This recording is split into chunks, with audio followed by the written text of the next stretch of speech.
नए टॉपिक का आगाज़ करने लगे हैं इंग्लिश के सब्जेक्ट में, टेंसेस का। टेंसेस जो होते हैं वो आमतौर पर स्टूडेंट उनसे भागते हैं, जान छुड़ाते हैं, क्योंकि उनकी दिलचस्पी नहीं होती। अगर इनको हम उर्दू में भी पढ़ें तो बच्चे तवज्जो नहीं करते। तो आज मैंने ज़रूरत महसूस की कि आपको टेंसेस के बारे में पढ़ाया जाए और आसान तरीके से पढ़ाया जाए, जिसमें आपकी दिलचस्पी भी कायम रहे और आप कुछ सीखें भी। चलें शुरू करते हैं। अब देखते हैं कि मेरी कोशिश कहाँ तक रंग लेके आती है। बिस्मिल्लाहिर्रहमानिर्रहीम। इंग्लिश में बिल्कुल उर्दू ही की तरह किसी जुमले में 3 चीज़ें होती हैं। सबसे चीज़ जो पहली होती है वो फ़ाइल, जिसको हम इंग्लिश में बोलते हैं सब्जेक्ट। सब्जेक्ट कौन सा होता है? जिस तरह कि आपको स्क्रीन पे नज़र आ रहा है, काम करने वाले को इंग्लिश में क्या बोलते हैं जी? सब्जेक्ट। और उर्दू में उसको क्या बोलेंगे? फ़ाइल। इसी तरह ऑब्जेक्ट, ऐसी चीज़ जिस पर काम किया जा रहा हो, उस चीज़ को इंग्लिश में ऑब्जेक्ट कहते हैं और उर्दू में मफ़ऊल कहते हैं। अगले चंद जुमलों के बाद आपको पता चलेगा, मैं आपको एग्जाम्पल भी दूंगा कि ये सारी चीज़ें कैसे यूज़ होती हैं, इनके बनाने का तरीका क्या है। लेकिन पहले हम इनका इंट्रोडक्शन हासिल कर लेते हैं। चलिए, तीसरी चीज़ है वर्ब। जो काम हो रहा हो उसको इंग्लिश में वर्ब कहते हैं। उर्दू में क्या बोलेंगे जी? फेल बोलेंगे।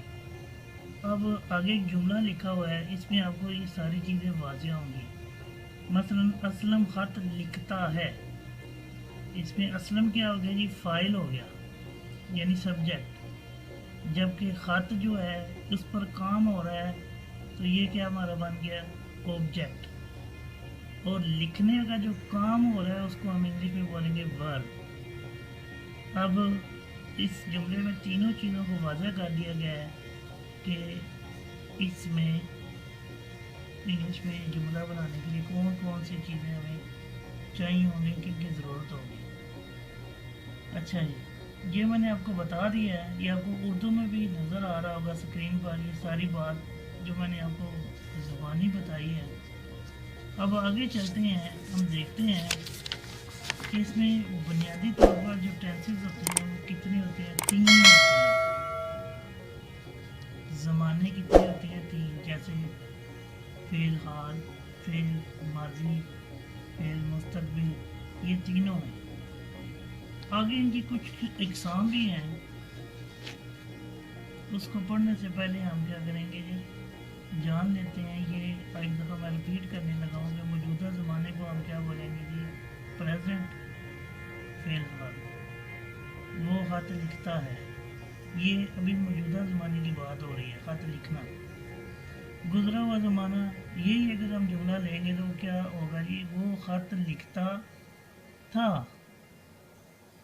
अब इसमें भी 2 चीज़ें हैं। एक फ़ेल माजी में, जिसको हम उर्दू में बोलते हैं माजी करीब और माजी बाईद, लेकिन इधर हम सिंपल सिर्फ पढ़ रहे हैं, इनका तारुफ पढ़ रहे हैं, तो इसलिए आपके लिए भी इतना ही जानना ज़रूरी है।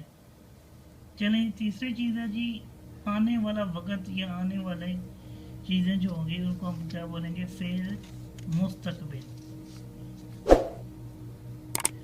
और इंग्लिश में इसको हम क्या बोलेंगे जी? फ्यूचर। मसलन वो ख़त लिखेगा, यानी कि ये वाला जो काम है आने वाले ज़माने में होगा, अभी हुआ नहीं, अभी होना है। जैसे ट्रेन सुबह 9 बजे आएगी, ये भी एक फ्यूचर का मैंने जुमला बोला है। इसी तरह आपने ज़हन में रखना है कि ये इंग्लिश की जितनी भी आपको सेंटेंसेस मिलेंगे ये उर्दू से मिलते जुलते हैं, इनमें थोड़ा सा ही फ़र्क है। जैसे मैं आपको मिसाल दूँ, ये मेरी किताब है, ठीक है? थोड़ा सा स्ट्रक्चर का फ़र्क है। जब इसको इंग्लिश में लिखेंगे तो थोड़ी सी तरतीब बदल जाएगी, वो आपको प्रैक्टिस से पता चलेगी कि किधर सब्जेक्ट आना है, किधर ऑब्जेक्ट आना है और किधर वर्ब आना है।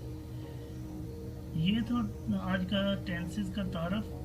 तो नेक्स्ट वीडियो में इंशाल्लाह मैं स्टार्ट करूँगा आपका पहला टेंस, प्रेजेंट इंडेफिनिट टेंस, उसके बारे में हम पढ़ेंगे। آج کے لیے اتنا ہی بہت ہے. پھر ملتے ہیں انشاءاللہ نیکسٹ ویڈیو میں. اللہ حافظ.